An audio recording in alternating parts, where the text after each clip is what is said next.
पहले मन नहीं लगता भगवत चिंतन में। भगवत चिंतन जबरदस्ती करना पड़ता है।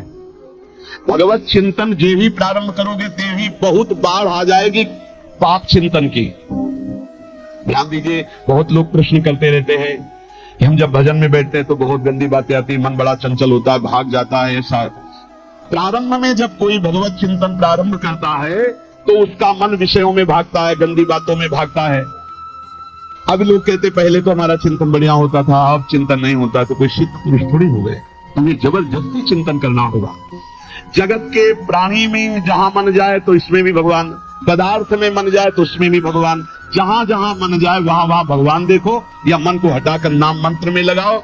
ऐसे भगवत स्मृति जागृत की जाती है। बार बार प्रयास करना होता है। कई लोग ये प्रश्न करते हैं कि हमसे बड़े पाप हो गए तो क्या हमें भगवान की प्राप्ति हो जाएगी? तो यहाँ कह रहे हैं भगवान किसी के पूर्व जीवन को नहीं देखते हैं, वर्तमान के भजन को देखते हैं। पकड़ो इस बात को। अगर वर्तमान में आज आप सुधर गए हो, नाम जप कर रहे हो, तो आप भक्त हो। ये गीता जी में भगवान ने कहा, अपचेत सुदुराचारो भजते माम अनन्य भाग साधुरेव समन्तव्या सम्यक देवसिता। ऐसा बहुत दुराचारी पहले रहा है, बाद में उसके मन में आ गया कि भगवान के सिवा हमारा कोई कल्याण करने वाला नहीं, हमारा कोई नहीं। तो भगवान कहते हैं मैं उसे साधु ही मानता हूं, उसे साधु बना देता हूं। भगवान किसी के पूर्व जीवन को नहीं देखते। बहुत बढ़िया बात है। कल तक हम क्या करते रहे भगवान नहीं देखते, आज क्या कर रहे हो ये देखते। यदि आज आप भजन में लग गए हो, अच्छे आचरण कर रहे हो, तो आपको भगवत प्राप्ति हो जाएगी। भगवान ये नहीं देखते कि पूर्व में पुण्यात्मा रहा है कि पापात्मा रहा है। भगवान वर्तमान में देखते कि मेरा भजन कर रहा है, बस इसी से कल्याण कर देते हैं। पकड़ो इस बात को, तो कभी प्रश्न नहीं उठेगा कि क्या हमको भी भगवत प्राप्ति हो सकती है क्या।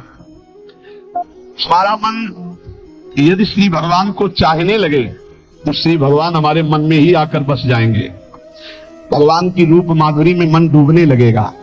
यथार्थ सत्य, जो भगवान से थोड़ा भी प्यार करने लगे हैं उनके हृदय में भगवान की, उनकी भावना के अनुसार झलक आने लगी है।